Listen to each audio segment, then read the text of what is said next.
This is Kick-Ass News. I'm Ben Mathis.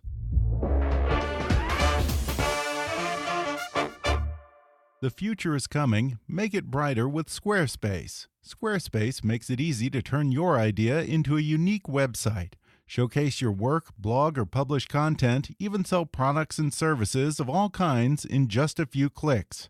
You can customize everything from look and feel to settings and products using beautiful templates created by world-class designers. And there's nothing to install, patch, or upgrade ever. Head to squarespace.com for a free trial, and when you're ready to launch, use the offer code KICK to save 10% off your first purchase of a website or domain. Again, that's squarespace.com and offer code KICK. And now, enjoy the show. Hi, I'm Ben Mathis. Welcome to Kick-Ass News. Unlike many actors, Academy Award winner Tim Robbins didn't dream of stardom or a big Hollywood payday. From an early age, he dreamt of starting a theater company.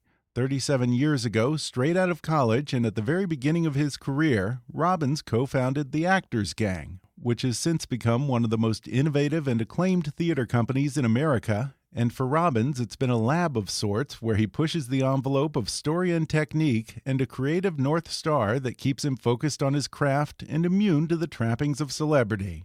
Today, Tim Robbins comes on the podcast to talk about how he funded his first play while he was still a struggling actor, how his latest play, The New Colossus, is putting personal faces to the immigration issue, and why he's using the Actors Gang to bring theater into California prisons. Tim discusses how his new HBO series, Here and Now, is tapping into the cultural zeitgeist and addressing a range of problems from racial tension and political divisions to social media and political correctness. He shares his thoughts on the state of the entertainment industry, how Harvey Weinstein reminds him of shady operators he encountered growing up in New York's Greenwich Village, and how he studied to prepare for his role as a ruthless studio exec in Robert Altman's The Player. He talks about how Altman mentored him and helped him make the leap from actor to director on his first film, Bob Roberts, and why the classic political mockumentary seems more relevant now than ever. Plus, Tim opens up about turning 60, weighs in on the current struggle for the soul of the Democratic Party, laments a $500 check he wrote to ultra-conservative Michelle Bachmann, and recalls the time he heckled Henry Kissinger outside a famous celebrity restaurant. Coming up with Tim Robbins in just a moment.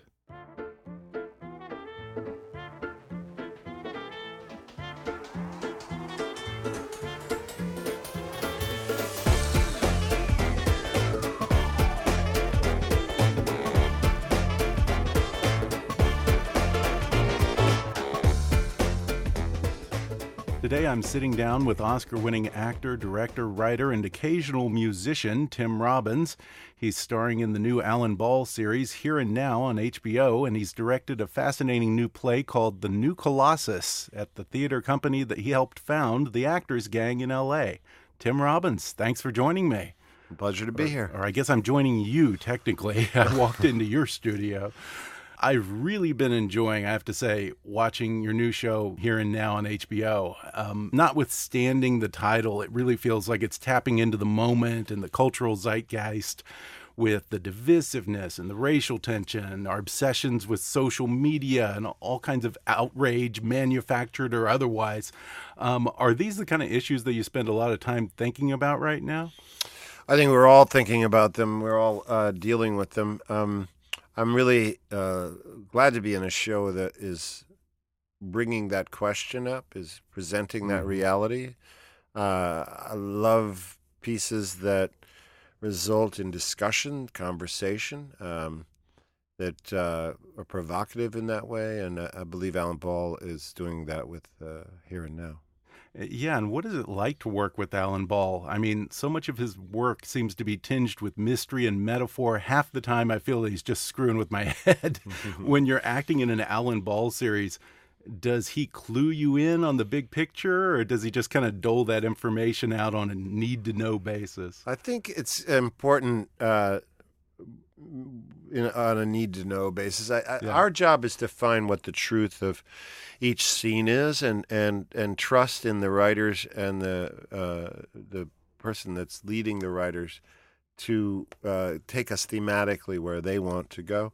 I trust him because I believe the script that I read, the pilot script, I said yes to because I loved that he was painting on this very large canvas something that is essentially a story about a family, but is really talking about much larger issues than that. And your character is sort of going through this existential crisis at the moment he turns 60. You're just a few months shy of your 60th birthday. Are you a little afraid that you're going to completely lose your shit when you hit the big 6-0? Or do you think that you've pretty much got things under control at this point in your life? Pretty happy, pretty content right now with my life. Yeah. Okay. Yeah, I am not Greg. Yeah. Okay. I have a different way of dealing with things than Greg does. But I think he's indicative of a lot of people that, reach a certain age in their life and, they act out in unhealthy ways. Their whatever despair they're going through or crisis they're going through or lack of faith in themselves.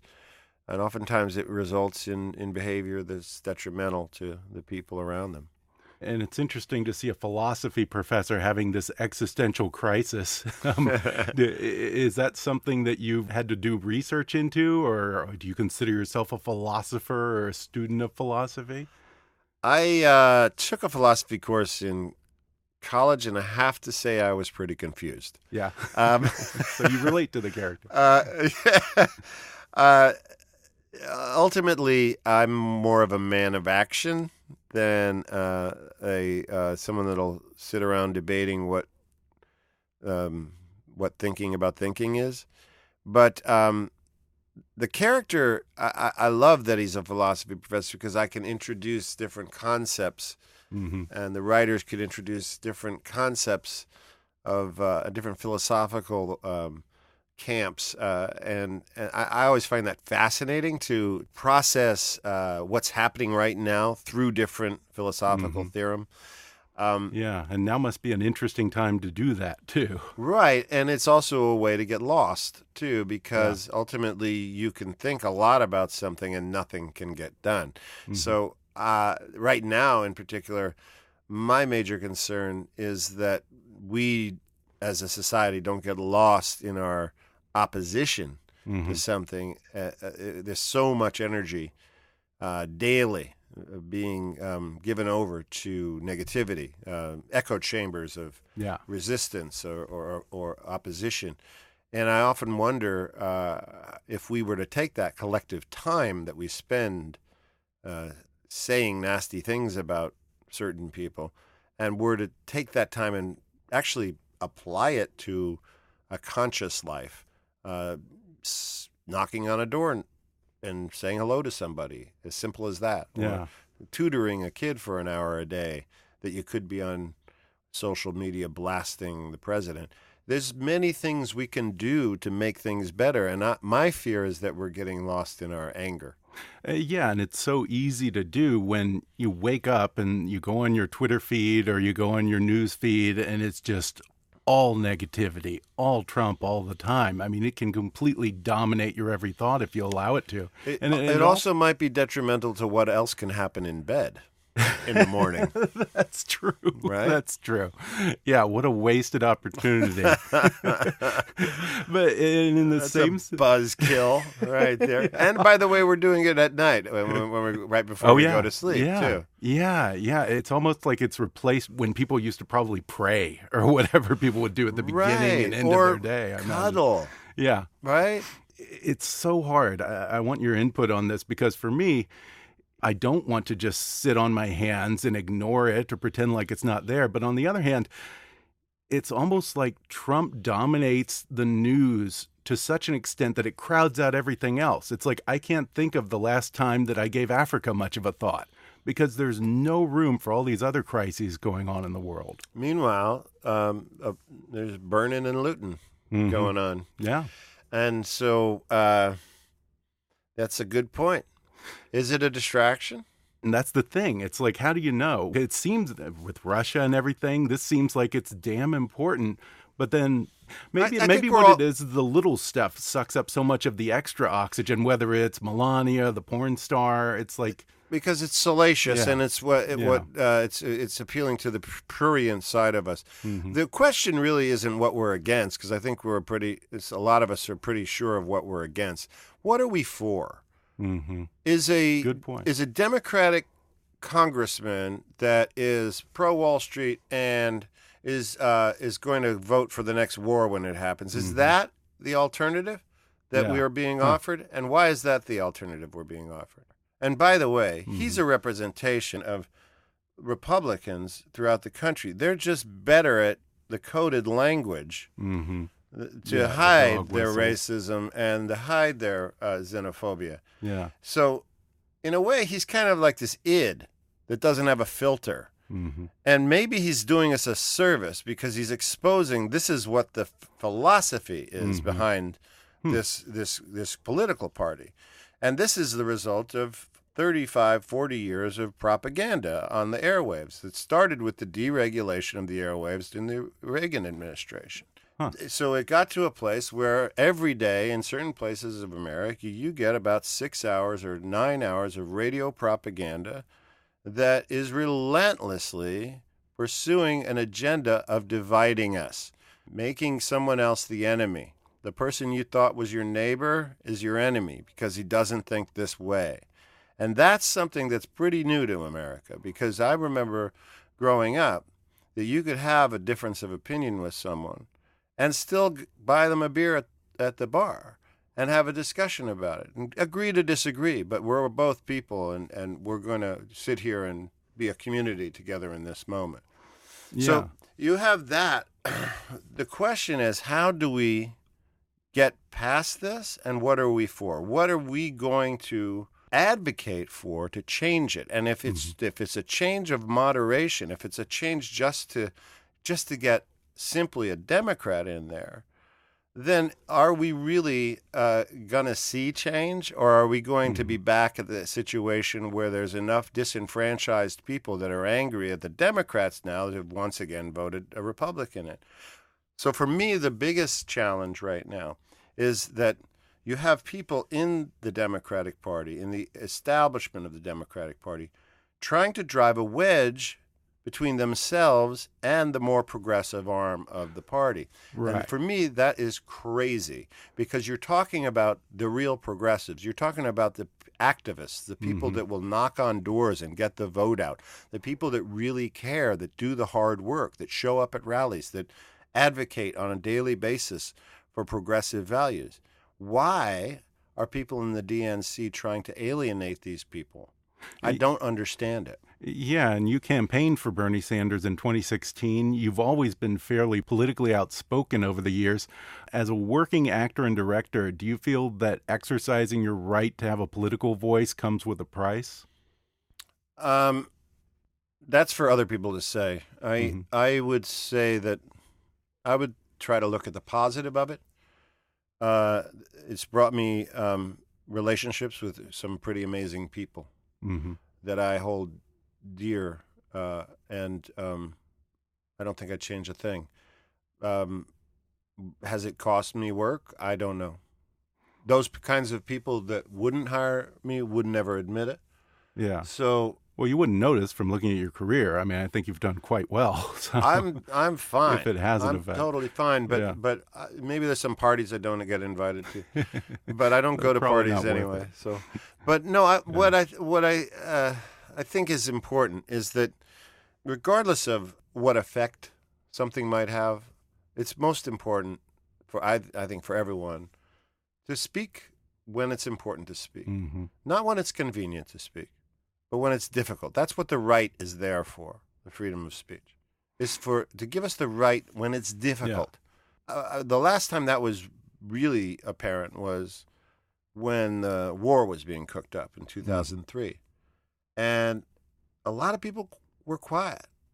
And for me, that was the scariest moment because people I knew were against the war were intimidated into silence. Do you think that would have happened today with so many independent journalists on the internet and bloggers and podcasters doing their own thing, not within the structure of NBC, CBS, ABC, CNN, and Fox News? Let's see, because I'm sure there's something cooking. We might get the opportunity again. Yeah. Well, we were just talking about how fun it was to work with Alan Ball. You've worked with a lot of great directors, from the Coen brothers to Clint Eastwood, and I think you did at least 3 movies with Robert Altman. I heard you say that he was a great collaborator to work with. In what sense? Well, first, in the fact that he was a hero of mine. I was really nervous to meet him, and he immediately, on first meeting, made me feel comfortable. Made me feel like my voice was important. And when he hired me to do The Player, took me in as a collaborator, he asked me. And that was a rare thing for me, because I was a writer and a director myself in theater at the time. And he was aware of that. And there's 2 ways that directors deal with that kind of thing. Either they don't hire you because they don't want the no contribution. one wants a backseat driver, right? Yeah. But I've never done that, by the way, as an actor. I've always like, you want to direct? Great. I don't want to direct right now. But no, but I remember one of the first days I was in his office and we were talking about the script and ideas for what we could change. And someone came in his office, and someone on the crew, and said, "Bob, I have a question," and asked the question. And Bob said, "I don't know. What do you think?" And I was the Socratic director. I was really impressed, because I knew he knew the answer to the question. Oh, interesting. So there was a little bit of mentorship there also. In everybody. Interesting. In everybody in the crew. He made everyone feel like they were part of the process. Every night at the end of a day of shooting, we'd all meet in the production office and see dailies together. Wow. And then there'd be a little bit of food and some beer and wine. And so it was a real collaboration that I took with me when I wanted to direct my own films. I learned a tremendous amount from him. And what a time to be working with him, because the movie that you did with him, The Player, was really his comeback movie. When you played that character, this smarmy studio exec, what was his name, Griffin Mill or something like that, were you drawing on some of your own interactions in the industry? Did you know guys like that in this town? I did, and I actually, two executives allowed me to sit in their offices for a few hours while they took phone calls, and I listened in on the phone calls. No kidding. Are they still working? In some capacity. Okay. But it confirmed a lot of things for me, but it also, as you do when you research a part, it also illuminates subtleties and different complexities that you didn't think were there. So the whole idea of survival as a studio executive was, I think, what I took out of it, that no one ever wants to be wrong, and being wrong can cost you your job. Yeah. So, which is why no one sticks their neck out and ever does anything interesting in this business. Yes, and it's gotten worse since '92. So, but also the other thing that when we were in Cannes, I remember very clearly, we just won. I think Bob won Best Director. I won Best Actor at the Cannes Film Festival. The film was a huge hit, and Bob says to me, "You know what? I think we were too nice to them." That was his immediate take on it. He was like, "I think we let him get away too easily." Well, speaking of Hollywood douchebaggery, I know that you've dealt with Harvey Weinstein a few times over the years. I don't know if this is true or not, but I hear that he's a bit of a cad. What was your experience Whatever like? made you think that? Yeah. No, he bought Bob Roberts, Miramax at the time, did a deal with Paramount. They bought my film Bob Roberts, which played in Cannes the same year as The Player did. That's right. They were kind of parallel to each other. And it was in Director's Fortnight, and got great reviews. And so I came out of Cannes with a deal for distribution and a good contract that gave me final cut. And, over the course of the next 3 months, I got countless phone calls from Harvey saying, I want to cut this, I want to cut this, I want to cut this, And I was like, no, it played really well in Cannes, and I want to keep it the way it is, and I'm not interested in going back into the editing room, and I've got Final Cut. And so it was, that was my first experience with him, and including a couple conversations that were kind of disturbing, where I knew he was lying, and he swore on a family member that he wasn't lying. It's just weird stuff like that immediately kind of told me this guy was a piece of work.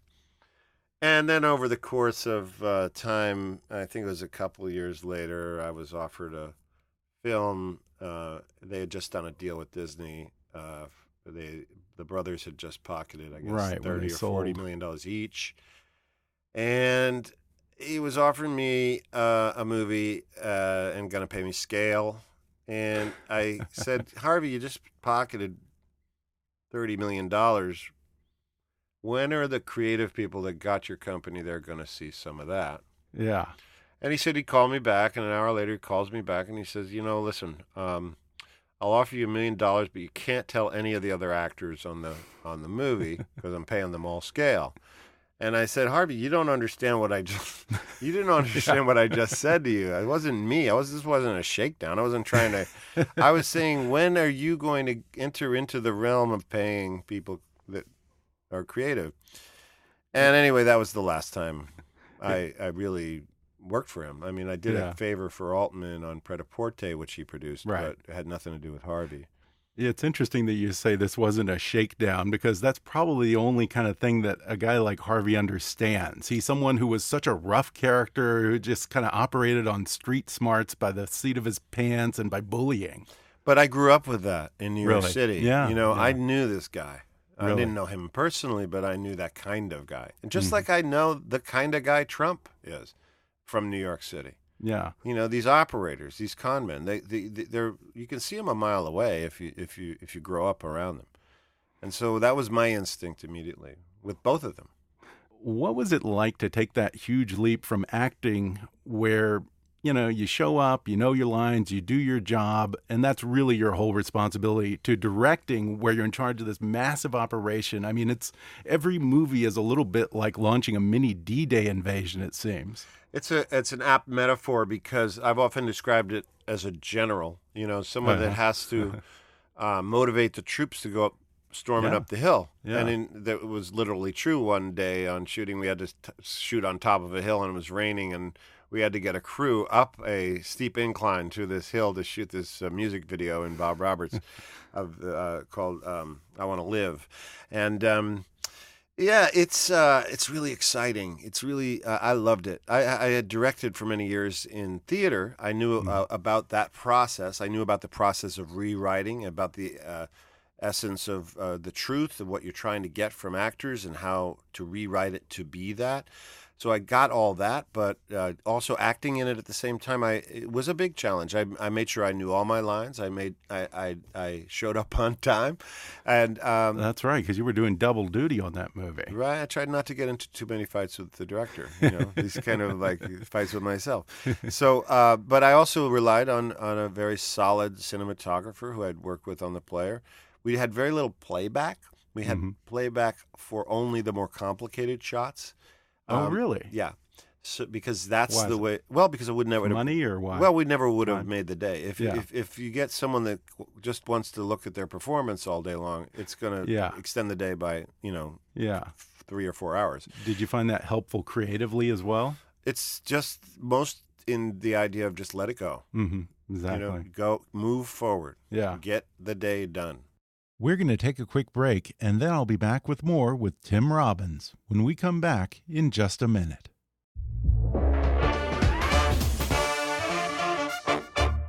Hey fellas, it's time to freshen up with high-quality products from Dollar Shave Club. Dollar Shave Club has razors, shave butter, shampoo, body wash, toothpaste, everything you need to look, smell, and feel your best. I get an amazing high-quality shave every morning from my Dollar Shave Club Executive Razor.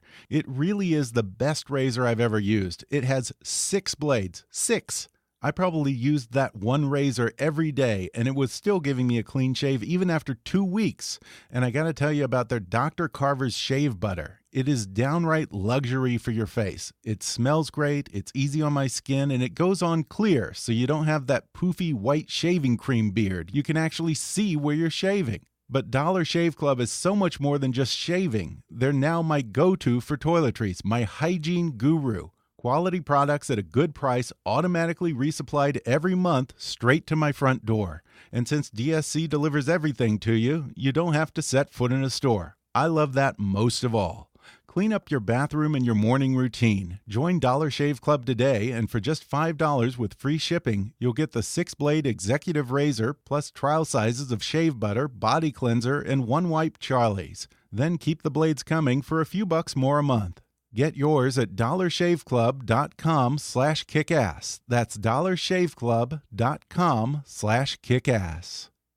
Listen up, millennials and serial procrastinators. When you're young and you're fresh out of college, you've got your hands full with the day-to-day stuff. You're focused on getting a job, dating, paying your rent, which doesn't leave much room for thinking about the long term. But you got to grow up sooner or later, at least a little bit, and that means thinking ahead and protecting the things that matter to you. Did you know that 71% of people say they need life insurance, but only 59% have coverage? That means at least 12% of people are procrastinating. And sure, normally procrastinating is a bad thing. But if you've been avoiding getting life insurance, congratulations, because while you were procrastinating, Policy Genius was making life insurance easier. Policy Genius is the easy way to compare life insurance online. You can compare quotes in just 5 minutes. And let's be honest, when it's that easy, putting it off becomes a lot harder. You can compare quotes while sitting on the couch watching TV. You can compare quotes while listening to this podcast. Policy Genius has helped over 4 million people shop for insurance and placed over $20 billion in coverage. And they don't just make life insurance easy, they also compare disability insurance, renter's insurance, and health insurance. If you care about it, they cover it. So if you need life insurance but you've been putting it off because it's too confusing or you don't have the time, check out Policy Genius. It's the easy way to compare top insurers and find the best value for you. There's no sales pressure and zero hassle. And best of all, it's free. PolicyGenius.com. When it's easy to compare life insurance, why put it off? And now, back to the podcast. You know, I have to say, I saw Bob Roberts when I was just a kid, when I saw it with my mom, but I remember thinking it was so cool and so smart when it came out. Now, I think you're positively a soothsayer. I mean, looking back, do you feel almost omniscient when you see the parallels to everything that's going on today? Well, how can I answer that question? I feel like we hit a lot of truths with that character of an emerging political archetype, the rich man that wants to go into public service. And there's something about that I just don't really believe. You know, it started with the idea that, for the Kennedys, certainly they were from a very wealthy family. And I think there was a sense of service with them. But then this kind of yuppie Republican started to emerge in the 80s. And I didn't think there was a lot of altruism behind that. And so I wanted to portray that kind of hypocrisy, the idea that someone with a well-oiled machine and millions of dollars can essentially present themselves as a populist and get elected, and then serve the masters that got them there. It's, it's playing out right now. There's no swamp being drained. It's just getting a lot murkier. I mean, in some cases, I think that it feels like there are exact lines from that movie that I've seen on the news. Do you think he watched it as a political strategy? Maybe. Well, you also wrote the songs for Bob Roberts as well. With my brother, David. Yeah. Doesn't that kind of run in your genes? I think your dad was a folk singer. Is that right? That's right. He was in a group called the Highwaymen. Who had quite a few successes in the early 60s and did some touring. And We lived in Greenwich Village, so we were around the folk scene. My dad worked at the Gaslight Wow. Oh, wow. Cafe. The 60s and 70s, I Yeah, guess, right? yeah. Wow, that was the time when everything was happening there. So I saw some pretty amazing things as a child in the Gaslight Cafe. You know, Sonny Terry and Brownie McGee live, Wow. Cat Stevens live before my he God. became famous. Richard Pryor, I snuck in one night. You're kidding. And, Wow. And my dad kicked me out. Said, how'd you get in here? Oh, my God, that's amazing. I saw some pretty cool stuff. And the whole culture at the time of Greenwich Village was such an interesting culture, which I've never really seen portrayed properly on film. It was a really interesting mix of the most progressive, artistic, creative people and old world conservative values, old world immigrant, Italian and Irish. A clash of cultures. Yeah. I mean, what is it like for you now when you return to the village and it's taken over by hipsters and yuppies and every corner has a Swedish furniture store or an artisanal cupcake place? I wrote the first draft of Bob Roberts in 1985 when I was back there doing a film called Five Corners. I'd been away from my neighborhood for about 6-7 years at that point. And already it had transformed. So I originally wrote a short film for Saturday Night Live of a yuppie folk singer, but not a politician. So oh, really? And so we filmed proto Bob Roberts. Yes, it was Bob Roberts, but it was before he became a politician. Oh, wow! So I filmed in all the locations in Greenwich Village that I knew that were still around, like the Village Gate and Cafe Reggio, and I did these this short 5-minute film about this yuppie folk singer. So for me, it was the Italian bakery had been taken over, and the new space was David's Cookies. That was the first franchise that I noticed. And that was, for me, the beginning of the end for that. I try not to be one of these people that is like, I remember it used to be so good. Because it used to be dangerous, actually. It was a lot more dangerous to live there. But there was something about that that perhaps was more vital to creativity. Yeah. I think that Manhattan, it's a big challenge right now because real estate is too expensive in New York right now.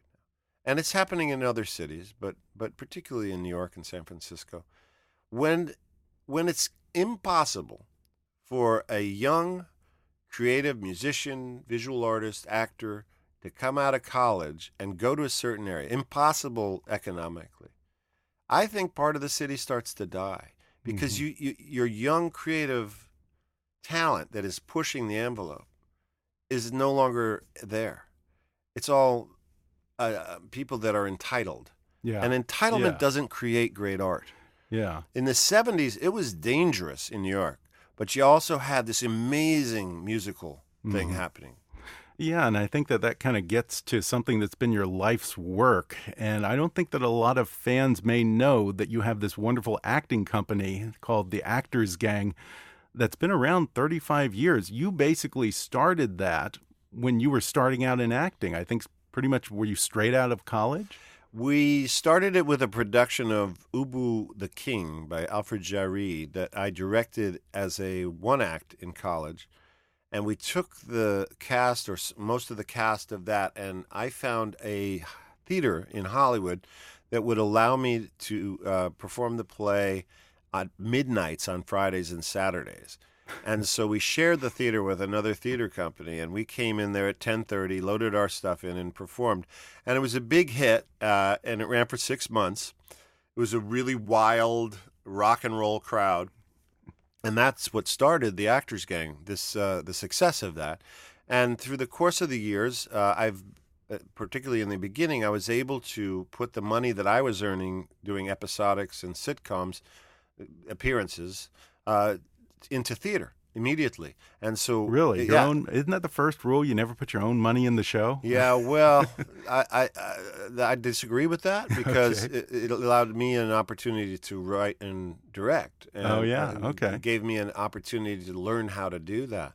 Interesting. And so 36 years later, we're a theater company that's traveled all around the world. We've been in 5 continents, in 40 U.S. states.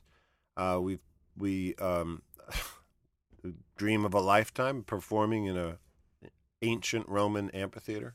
Oh, that's cool. And in Lyon, France, in Spoleto, in Italy. It's been a really amazing journey. And the other thing that the Actors Gang allows me to do is work on what I want to work on. Mm-hmm. I am lucky enough to have not been stupid with my money, and I really don't have to continue to work as an actor. I choose to do it when I like the script, and I know how blessed I am to be able to have that freedom, and it's a luxury in a way.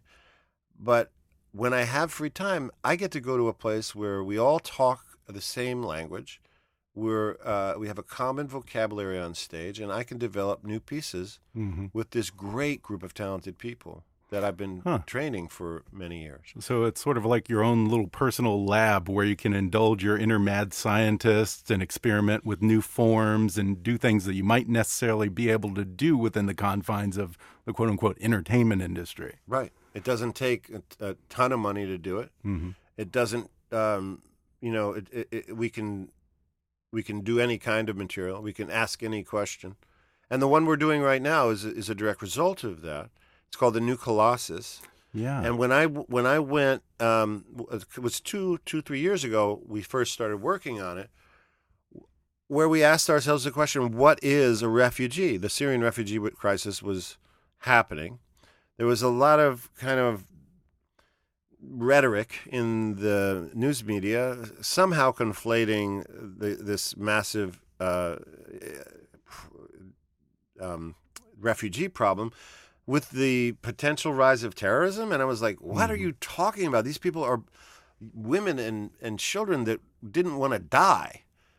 And to conflate those two, it was so offensive to me. Mm-hmm. So we started asking ourselves the question in the company, where are we from? And so all of the actors researched their own families' journeys. Oh, wow. That's amazing. And so we had stories. So they're telling their own story, or their family's story. That's right. Wow. They're telling their ancestors' story. And so we have everything from 1868 to 2017. Mm-hmm. We have recent and people that, immigrated a long, long time ago. Mm-hmm. And we have a common experience. As Americans, we all are from somewhere else, unless you are an indigenous person in North or South America. And even then, by now there's a mixture between the indigenous and those that settled. So really, we're all the same, right? In a lot of ways. The experience is universal for every American at some point in their family tree. Right, except for African Americans, people that were brought here against their will. Right. A lot of whom don't even know what country they were stolen from. Or their ancestors were stolen from. So we tell the story in The New Colossus of the migration within America that happened post-Civil War, during the Reconstruction. Oh, interesting. That blacks that were free now were being targeted with violence and intimidation and had to get the hell out of there. And that's how that mass migration to Detroit, Chicago, went up the Mississippi River for freedom. The same story that we tell of someone from Eastern Europe that had to get out of there and flee communism to get to America, or someone from Iran in 1979 that had to get out of there because they were going to be killed. It's the same story. Yeah, it seems to me that it's just so unbelievably illogical, this idea that someone from another place is going to risk everything, leave their family, deal with all that heartache and all that fear, just so they can come to a new place and completely ruin that country. Right. I mean, it just doesn't make any sense. It doesn't make any sense, and it's based in fear and lies, and it's a narrative that we wanted to tell an anti-narrative towards. And what's really beautiful about the experience so far for me has been to be able to stand in front of the audience at the end of the play and ask them, where are you from? Yeah, I heard that you do that. And you have the audience tell their stories. Yeah. Huh? Yeah, and we Amazing. hear the most That's cool. amazing stories I'll of bet. survival and strength and courage that they're telling of their grandfather or their grandmother who risked their lives to get here Wow. and escaped certain death Yeah, from where they were leaving. I'll bet. I mean, that kind of audience participation is sort of indicative of the innovative things that you do at Actors Gang. You also incorporate, I guess you would call it a commedia dell'arte style, into another effort at Actors Gang, which is the Prison Project. You go into California prisons, and what kind of work do you do with the inmates? Essentially, we do the same thing that we do in our own training. Every Sunday night, we do a workshop, and we develop new pieces, and we train our actors. And at the core of it is the commitment to states of emotion, happy, sad, angry, and afraid, and the ability to switch from one emotion to another. And so it's accessibility to emotion that is at the core of it. We use the commedia dell'arte because it provides characters, stock characters. This is with the masks or what? Well, we use masks. We can't bring masks into prison, so we bring makeup, and they paint their masks on their faces. Wow. But the idea is that they're characters that we all know. Accessible characters. The old rich man that wants to marry. Archetypes. Yeah, he wants to marry his daughter off to a business associate for money. And she doesn't want to do that because she's in love with this younger man who's beautiful but also a little bit poorer. And so the conflict in the commedia dell'arte scenarios has to do with the challenge of getting those two who love each other together and letting true love win, and in the course of the scenario, also the servants, in some ways, trick or humiliate their master, their old rich guy. So we've seen this in so many cultures. It's a story that is so accessible. Is anyone being tied to a railroad track? If you like. Okay. All right. But the point being that it allows them to rely on the archetype of the character, so they don't have to create a character out of whole cloth. And most importantly, that when we're dealing with their emotions, we're giving them a buffer to portray those emotions through. It's not psychotherapy. We're asking them to play. We're asking them to be angry as the Harlequino or be sad as the Pantalone. So Interesting. They are able to access these emotions, sometimes emotions they have not expressed for many, many years. I've had them tell me I haven't felt that kind of emotion for 30 years. Because in prison, survival is a perpetual state of anger or aggression. On the yard, if you are sad, you're compromising yourself. If you show any fear, you are compromising yourself.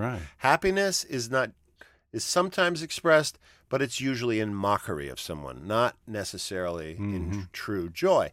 So what this allows them is a safe area where we have a group of people that we have asked be racially diverse and across gang ties.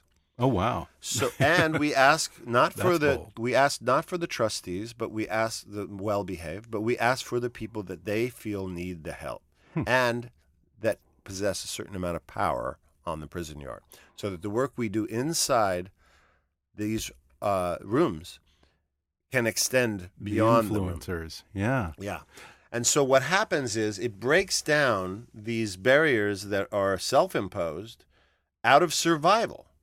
You do not, in particularly, I know it's true in California prisons, and I suspect it's true throughout the United States. You don't cross racial lines in prison. It's a compromise. Yeah. So to be able to do that in the rooms where we're working, to be able to express emotions. When I get 20 guys up on stage and I take them to a funeral of one of the characters, and they're all expressing their last moments to the corpse that's in front of them, and that you see them getting into this state of sadness. Based on probably experiences they've had, but also because there's probably funerals they couldn't go to of loved ones because they were incarcerated. And That's incredible. And to see them in this state of vulnerability, and then to ask them, okay, now look in each other's eyes. And that's the moment where, for me, it all turns, because they are able to identify empathy in each other. That's a huge thing. That's not something you can see in prison on a daily basis, or ever. And so then to say, and if you would like, you can comfort the other person. Hardened people that have done things that are, that they should be in prison for, taking the steps to try to better themselves, try to open themselves to the idea that they are in control, or can be in control of their emotions. They are the master of their emotions, not the victim. That's a big thing. One of the guys said to me at one point, he says, this guy comes up to me in the yard and he gets in my face. And, before I took this class, I would have just gotten into a fight. I would have gotten a 115. I would have gotten more time on my sentence. I looked at him. I saw his eyes. I didn't buy it. He looked like someone from the Commedia dell'arte, and I just started to laugh. And it completely diffused the situation. And the recidivism rate, I read, is apparently way lower among the graduates of the prison project than the general prison population's recidivism rate, right? Yes, it's significantly lower. And we have an 89% reduction in 115s, which are in prison infractions for anyone that's been through the program. That's really great. So it's working. Yeah. And for me, it's a public safety issue. If you have no rehabilitation that works in prison, you're just asking for more trouble. And knowing that 97% of the people that are in prison are going to be getting out, wouldn't you want them coming out with better tools to deal with challenges, what's the point if not? Struggles than when they went in? Absolutely. Now, do they ever bring up Shawshank Redemption? Yes, they do. Yeah? Yeah. That gives some hope that there is such a thing as redemption and second chances, and hopefully will be another chapter to your life. This isn't the end. So it's also it really resonates. I was thinking about this the other day. The heroism in that movie is related to building a library and playing Mozart. Not in some fight, not in some, winning some game. Yeah. It's in broadening your vistas, the capabilities of your mind and your soul and your spirit. Inspiring words. Well, before we wrap up here, just two quick questions for you. A couple things that I've heard over the years. Once you heckled Henry Kissinger. Is that true? I did, yeah. And you donated $500 to Michelle Bachmann? Yeah, apparently was that a larger play? You were trying to thwart some other candidate? I don't understand. I don't understand it either. Apparently, I suppose the way I remember it was that I read this article about Democrats that had supported the Iraq War. Oh, okay. And who was running against them. Okay. And I was really angry that Democrats supported that war. Yeah. So I did make a mistake. So you supported her to thwart the Democrat. I didn't support her. I just threw her some money. I didn't do any campaigning. I just was like, I got some money. I'm angry at this person. I'm going to make them pay.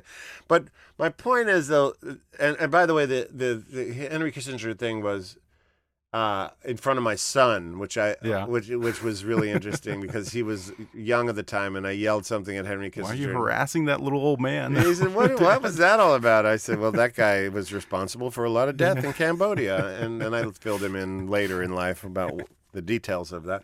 But I'm.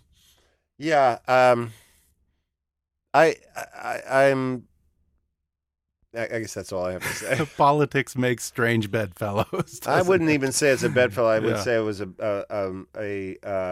bad drink I bought for someone at a bar. Well, again, folks, you can watch Here and Now on HBO and definitely catch Tim's play, The New Colossus. It's extended through May 12th on Saturday nights only at the Actors Gang. Okay, folks, go see it. Tim Robbins, it's been fun. Thank you. Thank you. Thanks again to Tim Robbins for coming on the podcast. The new Colossus is playing now through May 12th at the Actors Gang in Culver City, California. For tickets or to learn more about the Actors Gang and the Prison Project, visit theactorsgang.com. See Tim Robbins and Alan Ball's excellent new series Here and Now with a subscription to HBO, HBO Go, or HBO Now. And keep up with Tim at timrobbins.net or on Twitter at @TimRobbins1. Folks, if you're an entrepreneur, a small business owner, or even if you have a side gig, let me introduce you to Grasshopper, the entrepreneur's phone system. Grasshopper lets you send and receive calls and texts from your new business phone number. That way, you can run your business from anywhere and respond to clients quickly with Grasshopper's mobile apps. Grasshopper, sign up today. Go to grasshopper.com/kick to get $20 off your first month. Again, that's grasshopper.com/kick. If you haven't already, be sure to subscribe to Kick-Ass News on iTunes and leave us a review. You can follow us on Facebook or on Twitter at @KickassNewsPod. And as always, I welcome your comments, questions, and ideas at comments@kickassnews.com. I'm Ben Mathis, and thanks for listening to Kick-Ass News.